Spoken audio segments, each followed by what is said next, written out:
Hello साथियों, नमस्कार। मैं नितिन गुप्ता स्वागत करता हूं आपके अपने यूट्यूब चैनल गुरुकुल इंडिया पर।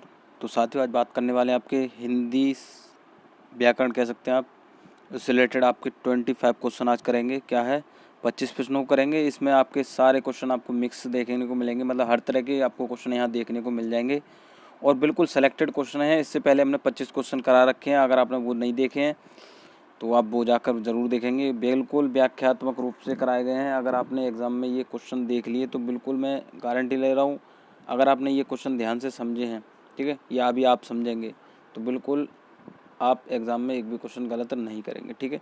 हर तरह के क्वेश्चन आपको यहाँ देखने को मिलेंगे।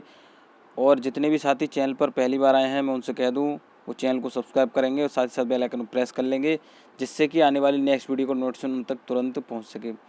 हमारे चैनल पर आपको क्या है, टेट, सीटेट, सुपर टेट या जितने भी अन्य राज्य आपके जो टेट के एग्ज़ाम हैं वहाँ पर आपकी तैयारी कराई जाती है बिल्कुल। और अब आप हमारे फेसबुक पेज से भी जुड़ सकते हैं और क्या है, आपके टेलीग्राम चैनल से भी जुड़ सकते हैं, ठीक है। नोट्स पीडीएफ आपको वहीं पर उपलब्ध कराई जाती हैं, ठीक है। चलिए बात को ख़त्म करते हैं। क्वेश्चन पहला देखते हैं कि चिर आयु शब्द में प्रयुक्त उपसर्ग है। तो बिल्कुल उपसर्ग से आपका क्वेश्चन आ जाता है। उपसर्ग देखिए, एक उपसर्ग की मैं आपको वीडियो बना दूंगा और आपका एक भी उपसर्ग से बिल्कुल क्वेश्चन गलत नहीं होगा, ठीक है। ऐसा कुछ लिमिटेड ही उपसर्ग होते हैं, उनको आपको बस ध्यान से समझना है। उसके बाद भी उससे ज़्यादा आपका उपसर्ग नहीं पूछा जाता है, ठीक है। तो बिल्कुल उनको ही आपको याद रखना है। लेकिन चलिए क्वेश्चनों में आपको बताता हुआ चलता हूँ। चिरायु शब्द में उपसर्ग पूछ रहा है, तो चिरायु में कहा आपका चिर और आयु, ठीक है। क्या है, चिर और आयु। अब इसमें आप बता सकते हैं उपसर्ग क्या होता है, जो हमारे शब्द के पहले लगता है। मतलब वह शब्दांश जो वह कह सकते हैं, वह शब्द या जो कह सकते हैं शब्दांश जो किसी भी शब्द के पहले जुड़कर उसका अर्थ परिवर्तित कर देता है, वो हमारा उपसर्ग होता है, ठीक है। और प्रत्यय क्या होता है, मैं प्रत्यय भी बता दूं आपको। जो शब्दांश क्या है, शब्द के पीछे जुड़ता है और क्या है, उसका अर्थ परिवर्तित कर देता है, वो आपका प्रत्यय होता है, ठीक है। बात समझ में आ गई। अब उपसर्ग की बात आ रही थी, तो चिरायु में आपका आएगा चिर और आयु, जैसा कि हमने अभी पढ़ा था, चिर और आयु। तो ये आपका क्या है, ये इससे पहले जुड़ रहा है, तो आपका क्या ये उपसर्ग है। तो कौन सा आपका ऑप्शन मैच कर रहा है, तो कहेंगे सर ऑप्शन हमारा डी मैच कर रहा है, ठीक है। ऑप्शन 4 मैच कर रहा है। बात समझ में आ गई। जो पहले जुड़ते हैं वो उपसर्ग, ऐसे आप याद रखिए, जो पहले जुड़ते हैं वो उपसर्ग होते हैं, जो बाद में जुड़ते हैं वो प्रत्यय होते हैं, ठीक है। और क्या है, उनका अर्थ परिवर्तित हो जाता है। आपको ये चीज़ ही याद रखनी है, ठीक है। चलिए अगला क्वेश्चन देखेंगे कि जस दूल्हा तन बनी बराता का अर्थ है, ठीक है। तो ऐसे भी आपके क्वेश्चन पूछ लिए जाते हैं। हर तरह के क्वेश्चन आपको यहाँ देखने को मिल जाएंगे, बिल्कुल ध्यानपूर्वक समझना है आपको। तो ऑप्शन 1 हमारा है कि सभी साथी एक ही जैसे, संगठन से ही कार्य सिद्ध होता है। क्या है, बेढंगा होना। ऑप्शन डी हमारा है कि सुंदर वस्तु के साथ ही सुंदर वस्तु का मेल होना।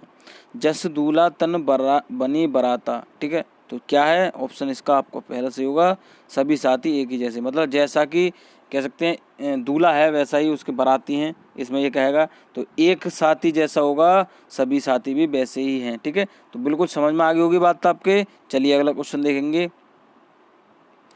कि निम्न वाक्यों में से संयुक्त वाक्य कौन सा है। तो वाक्य से भी आपका क्वेश्चन आ जाता है। तो बिल्कुल कौन सा आपका, रूपा चाहती है कि वह नौकरी करे, सॉरी। गीता जिस घर में रहती है बहुत गंदा है। वह खाना खाकर सो गया, उसने खाना खाया और सो गया। तो बिल्कुल आपको पता होगा, बताएंगे इसमें आपका कौन सा ऑप्शन सही होगा। तो कहेंगे सर हमारा ऑप्शन चौथा सही होगा। क्या है, ये देखिए थोड़ा, चौथा सही होगा, ठीक है। क्या है, उसने खाना खाया और सो गया। अब इसमें देखिए क्या है, दो वाक्य आपस में मिल रहे हैं, मतलब दो उपवाक्य आपस में मिल रहे हैं।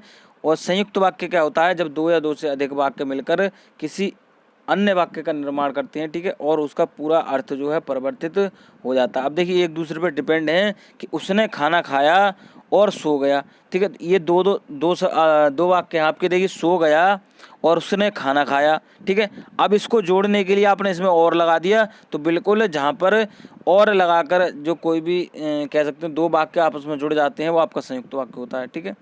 तो बात समझ में आ गई होगी। जब दो या दो से अधिक वाक्य मिलकर एक उपवाक्य बनाते हैं, इस प्रकार आप परिभाषा याद कर सकते हैं। तो क्या है, उसको संयुक्त वाक्य कहते हैं। अब उसमें और दिख रहा है आपको, मतलब जो भी है ऐसे दो वाक्यों को आपको देख कर ही पता चल जाएगा कि इसमें दो वाक्य मिले हुए हैं, ठीक है। अब मैं और दिखा दूं आपको कि वह खाना खाकर सो गया, ये आपका एक ही वाक्य है। रूपा चाहती है कि वह नौकरी करे, इसमें एक ही वाक्य की बात आ रही है, रूपा चाहती है, ठीक है, कि नौकरी करे, ये दूसरे पे डिपेंड है, ये आपका किस में आ जाएगा, मिश्रित वाक्य में आ जाएगा, ठीक है। गीता जिस घर में रहती है बहुत गंदा है, तो इसकी कोई आपकी बात नहीं बन रही है, लेकिन जो आपका संयुक्त वाक्य में आएगा वो आपका ऑप्शन डी से होगा, उसने खाना खाया और सो गया, ठीक है। तो दूसरे एक दूसरे पे आपके डिपेंड हैं, तो बात समझ में आ गई। अलग अलग बात बता रहे हैं, बस यही आपको समझना है। चलिए अगला क्वेश्चन देखेंगे, जिस शब्द में उपसर्ग का प्रयोग हुआ है, तो बिल्कुल इसमें बताना है। तो लाभदायक, अपनापन, उपकार, पढ़ाई, तो बिल्कुल देखिए लाभदायक एक पूर्ण शब्द है, अपनापन एक पूर्ण शब्द है, पढ़ाई एक पूर्ण शब्द है, लेकिन उपकार में आपके उप और कार, क्या है, उप और कार, ठीक है। तो बिल्कुल इसमें आपके उपसर्ग जुड़ा हुआ है, क्या है, उपसर्ग का प्रयोग हुआ है, ऑप्शन आपके सी में, ठीक है। बात समझ में आ गई, बात समझ में आ गई तो क्या है, एक बार वीडियो को लाइक कर देना है और दोस्तों के साथ शेयर भी कर देना है। अरे क्वेश्चन है, अरे उसने तो कमाल कर दिया, ठीक है। तो ये आपको बताना है कि ये कौन सा चिन्ह है, ठीक है, जो आपका ये लगा हुआ है, मैं बता दूं आपको, ये आपका जो लगा हुआ है ये कौन सा चिन्ह है।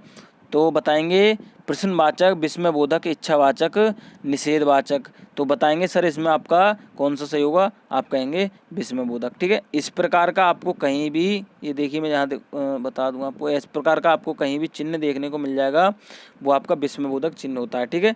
और ये जो आपका लगा हुआ है, मैं आपको यहीं पे बता दूं, ये आपका जो लगा हुआ है क्या है, इस प्रकार का जो देखने को मिल जाता है, वो आपका प्रश्नवाचक चिन्ह होता है, क्या है, प्रश्नवाचक चिन्ह होता है, ठीक है। और एक और आता है, अब ये आपका पूर्णवाचक क्या होता है, पूर्ण विराम होता है, क्या है, पूर्ण विराम होता है, जो आपका डंडा जो लगा होता है वाक्य के वो पीछे, वो आपको पूर्ण विराम होता है, और ये आपका वाक्य के पीछे लगा होता है, ये आपका विस्मयबोधक होता है, वो सॉरी ये प्रश्नवाचक चिन्ह होता है, और आपका जो बीच में लगा होता है वो आपका विस्मयबोधक होता है। जिस प्रकार के आपको ये देखने को मिल जाता है, एक बिंदी और एक डंडा, ऐसे कह सकते हैं आप देसी भाषा में, या कैसे भी आपको समझना है कि देखिए चिन्ह से आपका एक क्वेश्चन जरूर आता है, तो बिल्कुल ध्यान समझेंगे।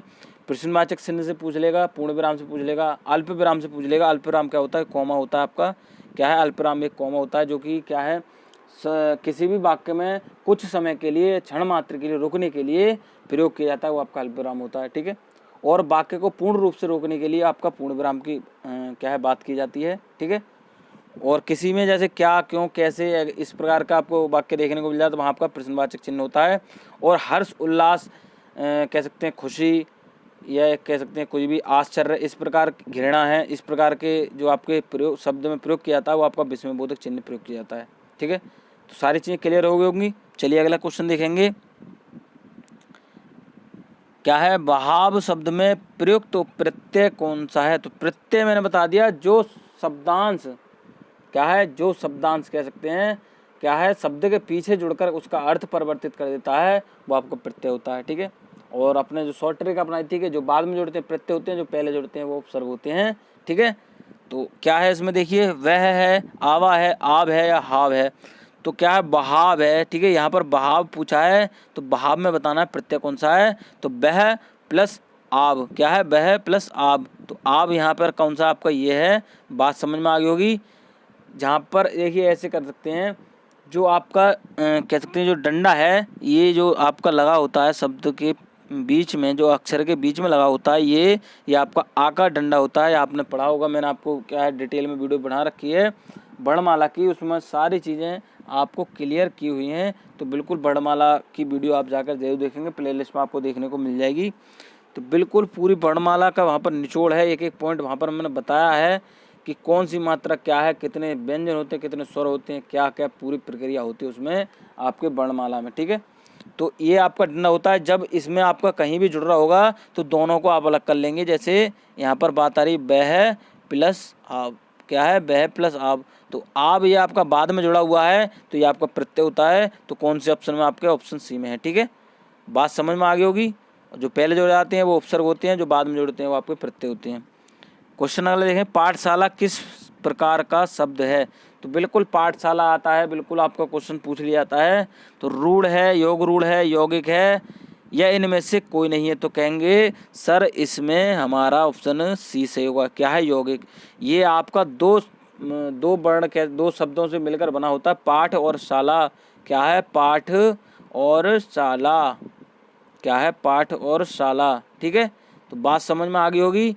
जो शब्द कह सकते हैं, जो शब्द क्या है दो शब्दों से मिलकर बना होता है और दोनों के अर्थ अलग अलग निकल आए, वो आपका क्या होता है पाठशाला, मतलब जो हुई है आपका कह सकते हैं यौगिक शब्द है। ठीक है। और रूढ़ शब्द होता है जिनका कह सकते हैं कोई भी तोड़ने के बाद अर्थ नहीं निकलता है, जैसे जल है, या कोई भी ऐसा आपको शब्द देखने को मिल जाएगा जिसका तोड़ने के बाद कोई अर्थ नहीं निकलता है, वो आपका क्या होता है रूढ़ होता है। यौगिक में आपके जब शब्द को अलग अलग किया जाता है तो दोनों का अर्थ मतलब निकल आता है। ठीक है। तो बात समझ में आ गई होगी। चलिए अगला क्वेश्चन देखेंगे कि इनमें से अपादान कारक की विभक्ति है, तो विभक्ति से भी क्वेश्चन पूछ लिया जाता है। देखिए सारी विभक्ति मैं यहाँ पर आपको बता देता हूँ कैसे कैसे होती है। तो बिल्कुल यहाँ पर ने की बात आ जाए तो आपका लगाएंगे कर्ता। क्या है, क्या लगाएंगे, कर्ता। ठीक है। तो कर्ता कारक में आपकी ने लगती है। क्या है, ये आपके चिन्ह होते हैं जो आपके लगे होते हैं ने, के लिए, से, को। ठीक है। तो कारक चिन्ह होते हैं ये। तो कर्ता कारक में आपको ने लगाना है। और क्या देखिए मैं यहाँ पर आपको पूरा डिटेल से बता देता हूँ कि कर्ता, ठीक है, कर्म, अब मैं शॉर्ट कर्ता ने यहाँ पर लिख देता हूँ, कर्ता ने कर्म को करण से लिखते हुए चलेंगे, सही है बिल्कुल, करण से संप्रदान के लिए यहाँ पर लिखेंगे संप्रदान के लिए। ठीक है।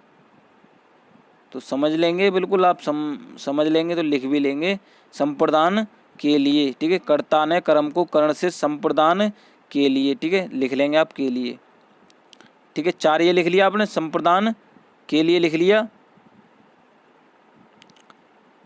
ठीक है। संप्रदान के लिए लिख लिया आपने यहाँ पर। अब उसके बाद में आपका आएगा अपादान, कर्ता ने कर्म को करण से संप्रदान के लिए अपादान से। ठीक है।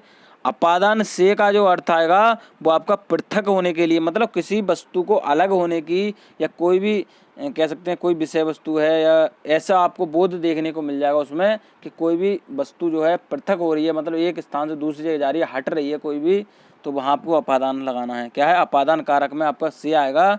और क्या है, अपादान से और संबंध काकी के, क्या है संबंध, एक आपका होता है संबंध कारक, संबंध कारक। ठीक है। संबंध कारक में आपका आएगा का की के नानी ने रा रे रे। ठीक है।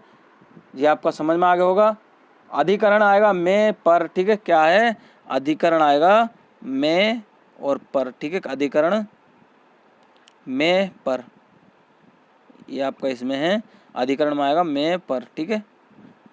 या कह सकते हैं से के द्वारा, मतलब द्वारा। ठीक है। ऐसे कह सकते हैं आप, मतलब इसमें जो आपका कोई चीज़ जोड़ने के लिए ऐसा कह सकते हैं, तो वहाँ आपका इसमें प्रयोग किया जाता है।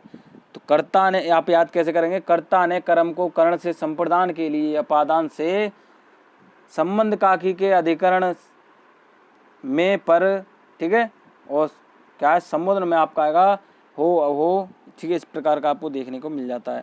तो अपादान में आपका क्या आएगा, से आएगा। से किसके लिए आएगा, पृथक होने के लिए, मतलब कोई भी वस्तु दूर हो रही है पृथक के लिए। ठीक है। पृथक के लिए, जैसे कि हमने अभी पीछे पढ़ा था, कर्ता ने कर्म को करण से, तो करण से अलग है और अपादान से अलग है। अपादान से में आपका जो चिन्ह है से, वो आपका पृथक होने के लिए है और करण में नहीं है। ठीक है। बात समझ में आ गई होगी।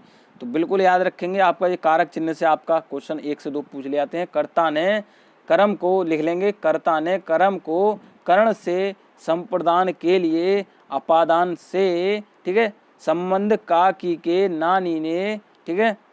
क्या है, संबंध का की के नानी ने, और अधिकरण है आपका मैं पर। ठीक है। संबंध हो अहो। ठीक है। बात समझ में आ गई होगी। चलिए अगला क्वेश्चन देखेंगे। अगर आपको फिर भी कोई डाउट रह जाता है तो आप हमारे टेलीग्राम चैनल गुरुकुल इंडिया से जुड़कर क्या अपने डाउट को क्लियर कर सकते हैं। ठीक है। बिल्कुल सर्च करेंगे गुरुकुल इंडिया और आपको जो प्रोफाइल आपकी पिक्चर देखने को मिल रही है वही आपको वहाँ पर देखने को मिल जाएगी और आप ज्वाइन कर सकते हैं। वहाँ पर आपका क्या है, क्विज प्रक्रिया भी आपकी की जा रही है। ठीक है। क्या है, क्विज प्रक्रिया भी आपकी कराई जाती है। वहाँ पर PDF नोट्स भी आपको वहीं पर उपलब्ध कराए जाते हैं। चलिए अगला क्वेश्चन देखेंगे कि वाक्य में अशुद्ध भाग का चयन कीजिए। तो बिल्कुल इंपॉर्टेंट क्वेश्चन है। तुम कक्षा में आते हो, कोई त्रुटि नहीं, साथ क्यों नहीं लाते, तो तुम्हारी पुस्तक। तो इसमें बताना है अशुद्ध भाग का चयन कीजिए। तुम कक्षा में आते हो, कोई त्रुटि नहीं, साथ क्यों नहीं लाते। ये आपका बिल्कुल कह सकते हैं, इसमें कोई भी आपकी अशुद्ध नहीं है। लेकिन जो अशुद्धि आपको मिलेगी वो आपको इसमें मिलेगी ऑप्शन 4 में, तो तुम्हारी पुस्तक। तो इसका कोई मतलब ही नहीं निकल रहा, तो तुम्हारी पुस्तक।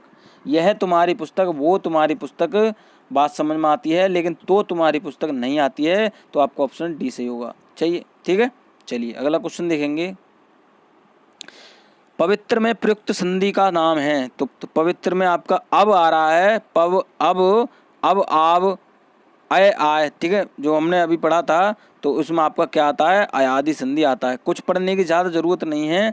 गुण संधि में एक मात्रा होती है, वृद्धि संधि में दो मात्रा होती हैं। जैसे ए और ओ, ये आपकी किस में आती है, गुण संधि में आती है। और इसी का ये हम वृद्धि कर दें, मतलब बढ़ा दें, तो क्या होगा, ये आपकी वृद्धि संधि में आती है। ठीक है। अयादि संधि में अय, आय और अब, आव में आता है, जो कि आपका शब्द को अलग अलग मतलब विभक्त करने के बाद में अय, आय, अब, आव जो आपको निकल के आता है वो आपका अयादि संधि में आता है। वृद्धि संधि में आपकी मात्रा क्या है, वृद्धि हो जाती है।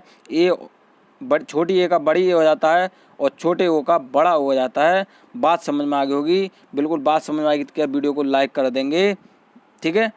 यहाँ पवित्र दिख रहा है, नयन आ जाएगा, ठीक है, नयन आ जाएगा, तब भी आपका क्या है, अयादि संधि है। मतलब आय आ जाएगा, आय दिख जाए आपको कहीं भी, नयन आय आ रहा है बाद में, मतलब पीछे इसमें जो आपको देखने को मिल रहा है आय आ रहा है। और जैसे पवित्र है, पव में अब आ रहा है। ठीक है, इस प्रकार को आपको देखने को मिल जाए, वो आपका अयादि संधि होता है। ठीक है। देखिए संधि भी मैंने डिटेल में आपकी स्वर संधि पढ़ा रखी है, आपको प्लेलिस्ट में वीडियो देखने को मिल जाए बिल्कुल डिटेल से, ट्रिक से, तो आप वो जाकर देख सकते हैं वीडियो। अगर आपने ध्यान से समझना है, बिल्कुल संधि में क्वेश्चन आपको गलत नहीं करने, तो बिल्कुल वीडियो जाकर जरूर देखेंगे, प्लेलिस्ट में आपको वीडियो देखने को मिल जाएगी। क्वेश्चन अगले है, इनमें से किस शब्द में वर्ण संबंधी अशुद्धि है। तो ये भी आपका क्वेश्चन पूछ लिया जाता है। तो अनाधिकार, अनुकूल, अमरूद और क्या है आपका स्थान। तो कहेंगे सर इसमें हमारा कौन सा सही होगा। तो बिल्कुल आपका ऑप्शन बी सही होगा। अनुकूल होता है, ना कि अनुकूल होता है। क्या है, अनुकूल होता है, ना कि अनुकूल होता है। ठीक है, अनुकूल। बात समझ में आ गई। अनाधिकार सही है, अमरूद सही है, स्थान सही है, लेकिन अनुकूल है वो आपका गलत है। ठीक है, तो बिल्कुल समझ में आ गई होगी। अनुकूल नहीं होता, अनुकूल होता है। चलिए अगला क्वेश्चन देखेंगे। उसने कहा कि मैं घर जाऊंगा वाक्य है। तो बिल्कुल ऑप्शन ए हमारा है प्रश्नवाचक, मिश्र वाक्य, सरल वाक्य, संयुक्त वाक्य। तो बताएंगे इसमें आपका कौन सा सही होगा। तो कहेंगे सर हमारा ऑप्शन बी सही होगा, दूसरा सही होगा। कैसे, उसने कहा कि मैं घर जाऊंगा वाक्य है। ठीक है, तो उसने कहा मतलब डिपेंड है एक दूसरे पे। तो मैंने बता रखा है आपको, जहाँ पर कि, लेकिन, इस प्रकार के आपको कहीं देखने को मिला, मतलब एक दूसरे पर डिपेंड की बात आ जाएगी, वो आपका मिश्र वाक्य होता है। प्रश्नवाचक में यहाँ पर आ जाता कैसे जाऊँगा, तो आपका प्रश्नवाचक हो जाता। सरल वाक्य मैं घर जाता हूँ, सरल वाक्य हो गया। संयुक्त वाक्य बता दिया, मैं घर जाऊँगा तब वह आएगा, इस प्रकार को आपको देख लेगा। और मैं घर जाऊँगा और मैं ये कार्य करूँगा, ठीक है, या मैं पुस्तक पढ़ूंगा, मैं पुस्तक पढ़ता हूँ, मैं घर जाता हूँ और पुस्तक पढ़ता हूँ, यह आपका संयुक्त में आ जाता। ठीक है। अब उसने कहा कि मैं घर जाऊँगा, तो एक ही पर डिपेंड आ रही है कि जब मैं क्या है, उसने कहा मैं घर जाऊँगा। ठीक है, बात समझ में आ गई होगी। मिश्र वाक्य आपको लगाना है। चलिए अगला क्वेश्चन देखेंगे। जाके पाँव न फटे विवाही सो क्या जाने पीर पराई का अर्थ है। ठीक है, तो ऑप्शन ये हमारा है जिसके ऊपर बीतती है वही जानता है। दूसरे के कष्ट को अनुभव करना, कठोर होना, दयालु होना। तो कभी भी दयालु होने की बात नहीं आएगी, कठोर होने की बात नहीं आएगी। दूसरे के कष्ट का अनुभव करेंगे नहीं आएगा, लेकिन ऑप्शन आपका ये सही होगा, जिसके ऊपर बीतती है वही जानता है। मतलब जाके पाँव न फटे विवाही सो क्या जाने पीर पराई, मतलब जिसके ऊपर बीतती है वही जानता है। ठीक है, दूसरा व्यक्ति नहीं जानता है कि दूसरे पर क्या बीती है। ठीक है, बात समझ में आ गई होगी। मतलब जिसके ऊपर बीतती है वही जानता है, दूसरा व्यक्ति नहीं जान पाता है। तो बिल्कुल बात समझ में आ गई होगी जो हम समझाना चाह रहे हैं। तो ऑप्शन आपका पहला सही होगा। चलिए अगला क्वेश्चन देखें, निम्नलिखित मिश्र वाक्यों में से कौन सा विशेषण उपवाक्य है। तो ये भी आपका पूछ लिया जाता है। मैं चाहता हूँ कि आप यही करें, यहीं रहें, जब मैं स्टेशन पहुँचा तभी ट्रेन आई। मैं कहता हूँ कि तुम भोपाल जाओ। लखनऊ जो उत्तर प्रदेश की राजधानी है, ऐतिहासिक नगर है। तो बिल्कुल यहाँ पर देखिए, ऐतिहासिक नगर मतलब ये कहाँ विशेषता बता रहा है, कहाँ की, लखनऊ की विशेषता बता रहा है। क्या है, लखनऊ की विशेषता बता रहा है। ठीक है, उत्तर प्रदेश की राजधानी कौन सी है, लखनऊ। इसमें भी उत्तर प्रदेश की राजधानी बताई जा रही है, मतलब उसकी विशेषता बताई जा रही है। ऐतिहासिक नगर है, ये आपका मेन पॉइंट है, कौन सा, लखनऊ। तो ये आपकी लखनऊ की विशेषता बताई जा रही है। ठीक है, तो बात समझ में आ गई होगी। या कह सकते हैं उत्तर प्रदेश की राजधानी क्या है, लखनऊ है, और क्या है, इसे नवाबों का शहर कहा जाता है। इस प्रकार को अपने देखने को मिल जाए, मतलब उसकी विशेषता बताई जा रही है। तो विशेषण क्या होते हैं, जो किसी भी शब्द की विशेषता बताते हैं वो आपके विशेषण होते हैं। ठीक है, तो बिल्कुल आपके बात समझ में आ गई होगी। ठीक है, चलिए क्वेश्चन है, इनमें से कौन सा शब्द समूहवाचक प्रत्यय नहीं है। क्या है, नहीं है, समूहवाचक प्रत्यय नहीं है। लोग की बात करें तो लोग में आपके सदस्य होते हैं। ठीक है, दो या दो से अधिक होते हैं, जैसे लोग कह सकते हैं, बहुत से लोग, मतलब लोग की कोई गिनती नहीं है। ठीक है, प्रेस, तो प्रेस एक अकेला होता है वर्ड, क्या है, प्रेस। प्रेस जैसे अखबार वाला कह सकते हैं, या कोई भी ऐसी कह सकते हैं, वो आपका सिंगल वर्ड होता है। लेकिन वर्ग की बात आ जाए तो एक पूरे वर्ग की बात आ जाएगी, उसमें आपकी गिनती नहीं होगी। गण की बात आ जाए तो गण में भी बहुत सारे लोग होते हैं। तो ये तीनों जो ऑप्शन हैं ये आपके समूह हैं, क्या है, समूहवाचक हैं। लेकिन जो प्रेस है वो आपका नहीं है। ठीक है, क्या है, नहीं है। तो आपका ऑप्शन बी सही हो जाएगा। ठीक है, चलिए अगला क्वेश्चन देखेंगे कि विरोध करना के लिए सही मुहावरा है। ठीक है, तो क्या है, सिर झुकाना, सिर उठाना, सिर कटाना, सिर चढ़ाना। तो सिर झुकाना नहीं लगाएंगे, सिर कटाना नहीं लगाएंगे, सिर चढ़ाना नहीं लगाएंगे, क्या लगाएंगे, सिर उठाना लगाएंगे। ठीक है, मतलब किसी भी गलत बात के प्रति या क्या है, खड़ा होना, सिर उठाना, इसमें आपका आ जाता है विरोध करना। ठीक है, बात समझ में आ गई होगी। चलिए अगला क्वेश्चन देखेंगे, इनमें से किस शब्द में चंद्र बिंदु संबंधी अशुद्धियां हैं। तो ये आपका देखिए क्या है, सीटेट में क्वेश्चन आया हुआ था, यूपी टेट में भी आया हुआ था, जो बिंदी, अंक की बिंदी को लेकर आपका क्वेश्चन आया हुआ था। अगर आपने पेपर देखा होगा प्रीवियस, अगर मैं दिया होगा तो आपको पता होगा। तो ऐसा आपका पूछ लिया था, अंगना से था। हाँ देखिए, याद आ गया मुझे, अंगना से था। ठीक है, अंक, अंगना, इस प्रकार का था सब, जो आपके ऑप्शन थे उसमें याद आ गया मुझे। ठीक है, अगर आपने दिया होगा आपको भी याद आ गया होगा। तो अंगना आपका सही है, बिल्कुल कहेंगे, बिल्कुल सही है सर। और दांत भी सही है आपका, चांद भी सही है, लेकिन पहुँच जो है आपका गलत है। क्या है, पहुँच आपका गलत है। इसमें जो है आपकी चंद्रबिंदु संबंधी अशुद्धियाँ हैं। ठीक है, क्या है, पहुँच आपका सही कैसे लिखा जाएगा, मैं आपको बता दूं। देखिए, पहुँच आपका इस प्रकार लिखा जाएगा। ठीक है, इस पर चंद्रबिंदी आएगी, ना कि बिंदी आएगी। ठीक है, तो पहुँच में आपकी क्या है, चंद्रबिंदी संबंधी अशुद्धियाँ है। ठीक है, चलिए अगला क्वेश्चन देखेंगे, मतैक्य में कौन सी संधि है। तो बिल्कुल ये आपका क्वेश्चन आ जाता है मतैक्य। अगर आपने संधि वाली वीडियो देखी होगी हमारी तो बिल्कुल आपको पता होगा। गुण संधि बता दिए, एक मात्रा होती है, मैंने बता दिया। वृद्धि संधि में क्या होता है आपका, मात्रा की क्या है, वृद्धि हो जाती है। मात्रा की क्या होती है, वृद्धि हो जाती है। तो ए की जो होती है दो मात्रा हो जाती हैं, और ओ की आपकी दो मात्रा हो जाती हैं। तो कहेंगे सर हमारा ऑप्शन बी से होगा, क्या है, वृद्धि संधि।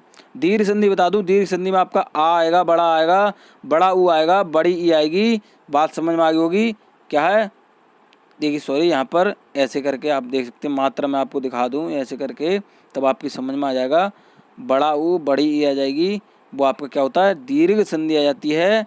ठीक है, क्या है, दीर्घ संधि आती है। वृद्धि संधि में दो मात्राएं आपको याद रखनी है, एक रखनी है ए वाली और एक रखनी है ओ वाली। ठीक है, सिंपल आ जाती है वो आपके गुण में होती है, दो मात्रा आ जाती है वो आपकी वृद्धि में हो जाती है। दीर्घ में आपका आता है आ, ई और बड़ा ऊ। ठीक है, जो आपके बड़े होते हैं। ठीक है, बात समझ में आ गई होगी बिल्कुल। चलिए अगला क्वेश्चन देखेंगे, ऊष्म और संयुक्त किसके प्रकार हैं। ये इसमें आपके व्यंजन, मतलब बात आ रही है, मैं आपको आंसर ही बता दिया। ऊष्म किस में आते हैं आपके, ऊष्म वर्ण किस में आते हैं और संयुक्त वर्ण किस में आते हैं। तो कहेंगे सर हमारे स्वर में आते हैं या व्यंजन में आते हैं, इन दोनों में आते हैं। तो कहेंगे सर हमारा ऑप्शन ए में आते हैं, क्या है, व्यंजन में आते हैं। ठीक है, ऊष्म व्यंजन, संयुक्त व्यंजन, स्पर्श व्यंजन क्या है, आपके व्यंजन में आते हैं। ठीक है, जैसा हम कहते हैं व्यंजन। ठीक है, इस प्रकार का देखिए कंफ्यूज करने के लिए पूछ लेता है। ऊष्म और संयुक्त किसके प्रकार हैं या किस में आते हैं, तो कहेंगे व्यंजन में आते हैं। ठीक है, ऊष्म कितने होते हैं आपके 4 होते हैं और संयुक्त कितने होते हैं आपके 4 होते हैं, वर्ण होते हैं। ठीक है, बात समझ में आ गई। अब मैं आपको बता दूं कौन कौन से होते हैं। ऊष्म में आपका होता है सा, सा और सा और हा, नोट करते हुए चलेंगे। ठीक है, क्या है सा, सा, साहा, ये आपके 4 होते हैं। कौन से होते हैं, ऊष्म होते हैं। संयुक्त की बात करें तो क्या होगा आपका क्या होगा छा, त्रा और ज्ञा और स्रा। ठीक है, क्या है छात्रा ज्ञासरा। तो ये आपकी इसमें देखिए गिनती जो होती है वो आपकी इसमें नहीं की जाती है संयुक्त की, लेकिन जो आपका ये भाग है वो आपका व्यंजन का है। बात समझ में आ गई होगी। इससे भी आपको पूछ लिया जाता है कि संयुक्त व्यंजन की संख्या कितनी है, तो कहेंगे 4 होती है। उस व्यंजन की संख्या कितनी होती है आपकी 4 होती है। और एक और आता है आपका अंतस्थ व्यंजन। क्या है अंतस्थ व्यंजन, क्या है अंतस्थ व्यंजन। तो ये सारी चीजें क्लियर कर चलना, एक भी क्वेश्चन गलत नहीं करना। अंतस्थ व्यंजन में आपका आता है यारा लावा। क्या है यारा लावा। इन्हें अर्धस्वर या अर्ध व्यंजन भी कहते हैं। बात समझ में आ गई होगी। अंतस्थ व्यंजन पूछ ले कि अंतस्थ व्यंजन को और किस नाम से जानते हैं, उसमें दे रखा होगा अर्धस्वर अर्ध व्यंजन, इस प्रकार का दे रखा होगा, तो आपको उनमें से लगाना है। ठीक है, और अंतस्थ कौन से होते हैं, यारा लाभ होते हैं। बात समझ में आ गई। 4 होते हैं। अंतस्थ व्यंजन होते हैं 4 होते हैं। उस व्यंजन कितने होते हैं 4 होते हैं। संयुक्त व्यंजन कितने होते हैं 4 होते हैं। और स्पर्श व्यंजन भी आपको यहीं समझा दूं तो स्पर्श व्यंजन की संख्या जो होती है वो आपकी 25 होती है। ठीक है, जो कि आपके टेट में क्वेश्चन आपका आया हुआ है ये कि स्पर्श व्यंजन की संख्या कितनी होती है, या स्पर्शी व्यंजन पूछ ले स्पर्शी व्यंजन कितने होते हैं, तो कहेंगे 25 होते हैं। और एक नया नाम और बता दूं, शायद आपको पता नहीं हो, वर्गीय व्यंजन पूछ ले। क्या है वर्गीय व्यंजन पूछ ले। क्या है वर्गीय व्यंजन पूछ ले, तो वर्गीय व्यंजन भी आपके 25 होते हैं। स्पर्श व्यंजन को ही क्या कहते हैं, क्या है स्पर्श व्यंजन को ही क्या है वर्गीय व्यंजन कहते हैं। ठीक है, बात समझ में आ गई। वर्ग कितने होते हैं 5 होते हैं। 5 वर्ग में कितने होते हैं 5, मतलब एक वर्ग में 5 वर्ण होते हैं, 5 वर्ग में 25 होते हैं। ठीक है, का से लेके मा तक आपके 25 वर्ण होते हैं। ठीक है, बात समझ में आ गई होगी। तो ये आपका ऊष्म और संयुक्त आपका किस में आता है, व्यंजन में आता है। यहाँ पर अंतस्थ भी दे रखा होता। ठीक है, और स्पर्श दे रखा होता तब आपको व्यंजन ही लगाना था। ठीक है, बात समझ में आ गई जो समझाना चाह रहा था। चलिए अगला क्वेश्चन देखेंगे। राम घर गया उसने माँ को देखा का संयुक्त वाक्य बनेगा। ठीक है, जैसे कि देखा आपने पीछे ही पढ़ा था, बिल्कुल उस प्रकार ही आपको करना है कि राम ने घर जाकर माँ को देखा, राम घर गया अतः उसने माँ को देखा, राम घर गया और उसने माँ को देखा, इनमें से कोई नहीं। तो बिल्कुल अभी जस्ट हमने पीछे ही पढ़ा था, मैंने आपको अभी समझाया था। तो कहेंगे सर हमारा ऑप्शन सी से होगा, राम घर गया और उसने माँ को देखा। ठीक है, दोनों अलग अलग बात हो रही हैं कि पहले तो राम घर गया उसके बाद में उसने माँ को देखा। ठीक है, बात समझ में आ गई होगी। चलिए अगला क्वेश्चन देखेंगे। अगर आपको संयुक्त वाक्य बनाने की बात आ जाएगी तो आपको और लगा देना है, मतलब 2 वाक्यों को जोड़ देना है एक दूसरे से, वो आपका संयुक्त वाक्य में हो जाएगा। ठीक है, चलिए तो निम्नलिखित में से तत्सम शब्द का चयन कीजिए। तत्सम आ जाएगा, तद्भव आ जाएगा, इनसे आपके क्वेश्चन पूछे जाते हैं। तत्सम की पहचान बताऊंगा, जहां पर आपको सा से संबंधित कुछ भी देखने को मिल जाएगा, या आपको विसर्ग से संबंधित कुछ भी देखने को मिल जाएगा, मतलब जिस शब्द में विसर्ग ला होगा ये सा होगा, वो आपका क्या होता है तत्सम होता है। ठीक है, जो कि आपके संस्कृत शब्द क्या है यों के तो, मतलब जो के तो आपके हिंदी में ले जाते हैं वो आपके तत्सम होते हैं। ठीक है, और आपका उनका हिंदी रूप जो आपका तद्भव होता है। ठीक है, बात समझ में आ गई होगी। वर्षा, आंसू, हाथी, बारात, तो कहेंगे सर इसमें आपका ऑप्शन ए सही होगा। क्या है वर्षा, इसमें सा आपको देखने को मिल रहा है, तो बात समझ में आ गई होगी। कुछ इस प्रकार के आपको देखने को मिल जाए, जैसे रा की मात्रा देखने को मिल जाएगी, सा देखने को मिल जाएगी, ये वाला सा देखने को मिल जाएगा, ये सा देखने को मिल जाएगा। ठीक है, तो बात समझ में आ गई होगी। या विसर्ग देखने को मिल जाएगा, आपके तत्सम शब्द होते हैं। ठीक है, पहचान आपकी समझ में आ गई होगी। ठीक है, तद्भव में नॉर्मली आपकी हिंदी होती है, वो आपके समझ लेंगे आप, जैसे आपका बारात है या हाथी है। ठीक है, इस प्रकार का आप समझ सकते हैं। क्वेश्चन अगर देखेंगे कि बेइंसाफी में प्रयुक्त उपसर्ग है, तो बिल्कुल ये आपका क्वेश्चन आया हुआ है। तो इन बेइन बेई। ठीक है, तो इसमें बताएंगे कौन सा आपका सही होगा। इंसाफ, इंसाफी कह सकते हैं, इंसाफ कह सकते हैं, ये आपका अलग हो गया। लेकिन इसमें जब हम बे जोड़ देंगे, क्या है बे जोड़ देंगे तो आपका ये पूर्ण हो जाएगा। तो आपका उपसर्ग कौन सा होगा, उपसर्ग आपका बे होगा। ठीक है, क्या है ऑप्शन आपका बी सही होगा। बात समझ में आ गई होगी। ठीक है, अलग करने पर जो आपको देखने को मिल जाएगा वो आपका बिल्कुल सही होता है। क्वेश्चन अगला देखेंगे, किस शब्द में उपसर्ग नहीं है, तो ये भी आपका पूछ लिया था, किस शब्द में उपसर्ग नहीं है, किस शब्द में उपसर्ग है। ठीक है, या क्या उपसर्ग है। ठीक है, तो क्या है पराजय, ओढ़ना, अपवाद, प्रभाव। तो बताएंगे बिल्कुल कौन सा आपका इसमें सही होगा। तो बिल्कुल बताएंगे कौन सा आपका ऑप्शन बी सही होगा। क्या है? ओढ़ना। तो ओढ़ने में कोई भी आपका उपसर्ग नहीं लगा हुआ है, पराजय लगाएंगे पर, ठीक है, पर प्लस आ जाए, ठीक है, अप अलग और बाद अलग, प्र प्लस भाव, ठीक है। लेकिन ओढ़ना आपका पूर्ण मतलब एक पूर्ण शब्द है, ये आपका अलग नहीं कह सकता, ठीक है। अगला क्वेश्चन देखें, पुरोहित में उपसर्ग है, ठीक है। जैसे कि हमने पीछे ये चर्चा की थी कि पूछ रहे किस में उपसर्ग है किस में नहीं है। तो बिल्कुल पुरुष, पुर, पुरा, पुरह, ठीक है। तो बताएंगे, मैंने आपको बता दिया कि जो आपका विसर्ग होता है उसका ओ हो जाता है या सा हो जाता है। क्या है? तो बिल्कुल बताएंगे ऑप्शन हमारा डी सही होगा। क्या है? ऑप्शन डी सही होगा। पुरा प्लस हित। क्या है? पुरह प्लस हित, ठीक है। इसमें हित जोड़ देंगे। क्या है? हित जोड़ देंगे तो आपका बिल्कुल पूर्ण हो जाएगा। बिल्कुल बात समझ में आ गई होगी। तो बिल्कुल पूरा हित लगाएंगे, आपको समझ में आ गया होगा। चलिए अगला क्वेश्चन देखेंगे, इनमें से किस शब्द में लिंग प्रत्यय संबंधी अशुद्धियां हैं। तो ये भी आपका क्वेश्चन आ जाता है और आप कंफ्यूज हो जाते हैं। तो बिल्कुल समझते हुए चलेंगे, गाय का, नारी, अनाथा, गोपी। तो बताएंगे लिंग संबंधी अशुद्धियां हैं, ठीक है। तो बताएंगे ऑप्शन हमारा बी सही होगा। क्या है? नारी।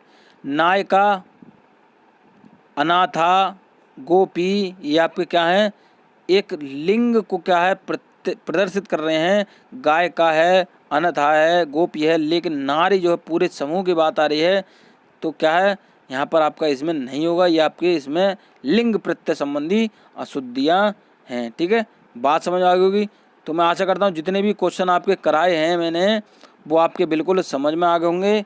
वीडियो आपको अच्छी लगी होगी। वीडियो अच्छी लगी, क्या करना है, एक बार वीडियो को शेयर कर देना सभी दोस्तों के साथ जो आपके टीचिंग एग्ज़ाम की तैयारी कर रहे हैं, ठीक है। जैसे TET, C TET, super TET या किसी भी अन्य एग्ज़ाम, या आपका हिंदी का पोर्शन है, तो ये हिंदी आपके हर एग्ज़ाम में आपकी क्या है बेनिफिशियल साबित होगी, ठीक है। तो बिल्कुल जितने भी साथी चैनल पर पहली बार आए, चैनल को सब्सक्राइब कर देंगे। और क्या है, वीडियो को अभी तक आपने लाइक नहीं किया तो वीडियो को लाइक कर देंगे। और साथ ही साथ जिन साथियों ने बेल आइकन को प्रेस नहीं किया है, या पुराने हमारे साथी हैं या नए हैं, तो वो क्या है बेल आइकन को प्रेस कर लेंगे। क्योंकि हमारे पास कुछ मैसेज आए थे कि सर नोटिफिकेशन नहीं आ रहा है। तो नोटिफिकेशन इसलिए आ रहा है, आप ऑल पर क्लिक नहीं करते हैं। क्या बेल आइकन को प्रेस करना है, ऑल पर क्लिक कर देना है, तो हमारे क्या वीडियो का नोटिफिकेशन आप तक तुरंत पहुँच जाएगा, ठीक है। बात समझ में आ गई होगी। तो मिलते हैं बिल्कुल अगली वीडियो में। ऐसी लेटेस्ट वीडियो आपके लिए लेकर आता रहूँगा। वीडियो देखने के लिए धन्यवाद।